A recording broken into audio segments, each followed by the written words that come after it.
आवाज़ पर आप सभी जानते हैं। इससे पहले की क्लास में हमने आपको मीर जाफ़र के बारे में बताया था। ईस्ट इंडिया कंपनी के साथ हुए युद्धों को हमने बताया कि ईस्ट इंडिया कंपनी अपने कैसे पैर जमा रही है भारत में धीरे धीरे।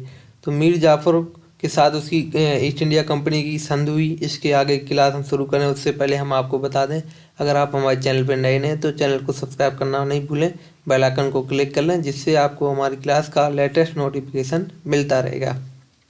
तो आइए क्लास को शुरू करते हैं। मीर जाफ़र को फिर से क्या करा, कलकत्ता का नवाब बना दिया गया।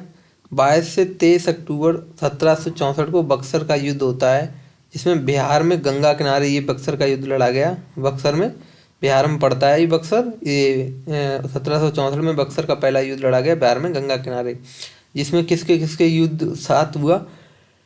एक तरफ है मीर कासिम, दूसरी तरफ है East India Company. Mir Qasim के साथ कौन कौन है, अवध का नवाब शुजाउद्दौला है, प्लस मुगल सम्राट शाह आलम द्वितीय है। ये यानी मीर कासिम की तरफ से 3 लोग लड़ रहे हैं, यानी मीर कासिम स्वयं, अवध का नवाब शुजाउद्दौला और प्लस मुगल सम्राट शाह आलम द्वितीय। और ईस्ट इंडिया कंपनी की तरफ से कौन नेतृत्व कर रहा है, हेक्टर मुनरो। केवल वहीं से ईस्ट इंडिया कंपनी की तरफ से नेतृत्व केवल हेक्टर मुनरो कर रहे हैं। अंग्रेजी राज की स्थापना की वजह माना जाता है ये युद्ध, यानी बक्सर का युद्ध है जो, ये युद्ध अंग्रेजी राज की स्थापना की वजह माना जाता है, क्योंकि इस युद्ध के बाद अंग्रेजों ने अपना प्रभुत्व जमा दिया भारत में। मीर कासिम की जगह नजम-उद-दौला को नवाब बनाया गया। इस युद्ध के बाद इलाहाबाद की संधियाँ हुई, पहली संधि और दूसरी संधि। पहली संधि हुई 12 अगस्त 1765 में किलाएबाद शाह आलम द्वितीय के बीच हुई है। दूसरी संधि हुई 16 अगस्त 1765 में किलाएबाद और शुजाउद्दौला के बीच हुई ये संधि। इसके बीच किलाएबाद शुजाउद्दौला के बीच दूसरी संधि कब हुई, 16 अगस्त 1765 में ये किलाएबाद शुजाउद्दौला के बीच हुई। इसमें बड़ा व इलाहाबाद के किले, यानी कड़ा और इलाहाबाद के किले छीन लिए शाह आलम द्वितीय को दे दिए गए इस संधि के बाद, और 50 लाख खर्चा देना होगा ये बता दिया गया।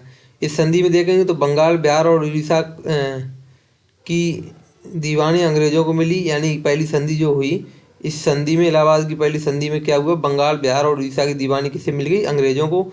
और 26 लाख वार्षिक पेंशन मुगल सम्राट को दे दी कि अब आपको केवल 26 लाख साल में एक पेंशन मिलेगी, बाकी सब कुछ प्रभुत्व हमारा। निजामत के लिए 53 लाख रुपए नजमुद्दौला को दिए। निजामत होता है कानून व्यवस्था के लिए। बंगाल में द्वैध शासन शुरू हो गया। द्वैध शासन लगने के बाद सैफुद्दौला 1766 से 1775 तक रहा। मुबारकुद्दौला 1775 में ये इस यहाँ का अंतिम शासक रहा। इसके बाद होता है आंग्ल मैसूर युद्ध। वो कुल युद्ध हुए आंग्ल मैसूर के कितने, 4 युद्ध हुए। एक हुआ 1767 से 1769 तक पहला, 1780 से 84 तक दूसरा, 1790 से 1792 तक तीसरा, और 1799 से 1799 से मतलब 99 में ही लड़ा गया ये चौथा युद्ध। प्रथम आंग्ल मैसूर युद्ध देखेंगे तो एक तरफ है 1336 में विजयनगर है, जिसमें राम राय हैं। दूसरी 1347 में इधर बहमनी साम्राज्य है एक तरफ है वाड़ियार वंश। वाड़ियार वंश में कौन कौन है, एक है कृष्णराज और इधर है चिक्का कृष्णराज हैं। चिक्का कृष्णराज में कौन कौन, 2 लोग कृष्णराज के साथ हैं, एक नंदराज है और एक कृष्णराज। और नंदराज का सैनिक कौन है, हैदर अली। एक वाड़ियार वंश का ये शासक हो गए। वाड़ियार वंश जो निकला पूरा, उसका चिक्का कृष्णराज है जो, उसके 2 लोग हैं नंदराज और कृष्णराज। उनका नंदराज में ही सैनिक कौन है, उनका हैदर अली। दूसरी तरफ देखेंगे विजयनगर साम्राज्य है, जिसमें तालीकोटा का युद्ध लड़ा जाएगा विजयनगर सम्राट के साथ। राजसी, तांगड़ी, बन्नी, हट्टी 1556 में युद्ध लड़ा गया। इसमें बहमनी साम्राज्य में देखेंगे अहमदनगर, बीजापुर, गोलकुंडा और बीदर बरार ये एक तरफ है। तो इसमें क्या हुआ, विजयनगर साम्राज्य किससे, हैदर अली वाली से, वाड़ियार वंश से क्या हुआ, पराजित हो गया। अब देखेंगे हैदर अली आया 1755 में, डिंडीगुल का प्रशासक बना ये। डिंडीगुल में आधुनिक शस्त्रागार खोला इसने। नए मतलब हथियार किस तरीके से बनाए जाएंगे, रखे जाएंगे, तो ये आधुनिक शस्त्रागार इसने खोला।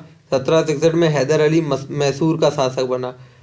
कर्नाटक में पड़ता है मैसूर, इसका शासक कौन बन गया, हैदर अली। 1761 में हैदर अली मैसूर का शासक बन गया। अब देखेंगे प्रथम आंग्ल मैसूर युद्ध कब लड़ा गया, 1767 से 69। ये किसके किसके बीच हुआ? Haidar Ali versus East India Company. East India Company की तरफ से कौन है? बैरलास्ट नेतृत्व कर रहा है और हैदर अली स्वयं नेतृत्व कर रहा है। इसमें इसमें हैदर अली क्या हुई? जीत हुई। इसमें जीत होने के बाद मद्रास की संधि हुई। यहाँ पर 1771 में मराठाओं ने मैसूर पर आक्रमण कर दिया, लेकिन हैदर अली का अंग्रेजों ने साथ नहीं दिया। जब इस संधि हुई तो फिर मराठाओं ने तब हैदर अली पे आक्रमण कर दिया, तो हैदर अली ने अंग्रेजों से मदद मांगी पर अंग्रेजों ने उनकी सहायता नहीं की। 1779 में अंग्रेजों ने माहे फ्रांसीसियों के अधीन को जीत लिया। जो माहे था फ्रांसीसियों का अधिकार उस पर था। 1779 में क्या किया? अंग्रेजों ने माहे को फ्रांसीसियों से जीत लिया। 1779 में मैसूर मराठे व निजाम में संधि हुई, यानी मैसूर के मराठों और निजाम, यही निजाम हैदर अली, इन दोनों के बीच 1779 में एक संधि हुई।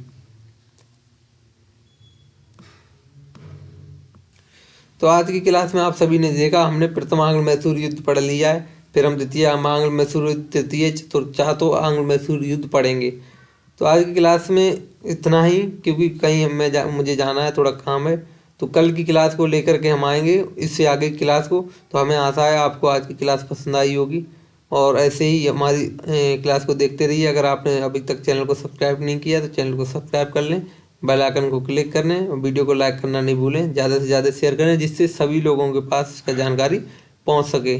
और हमें आपको बताते हुए खुशी हो रही है कि इसके बाद हम आपके लिए इंडियन हिस्ट्री क्लास ख़त्म होने के बाद हम बायोलॉजी क्लास लेकर आ रहे हैं, क्योंकि ग्रुप डी का एग्ज़ाम जल्दी आने वाला है, जिसमें बायोलॉजी बहुत ही महत्वपूर्ण रहती है। तो हम आपको बता रहे हैं, इसके बाद हम जल्द ही आपके लिए बायोलॉजी क्लास लेकर के आएंगे, जो पॉइंट टू पॉइंट्स क्लास होगी। तो मिलते हैं दोस्तों कल की क्लास में आप सभी से। जय हिंद दोस्तों, जय हिंद भाइयों।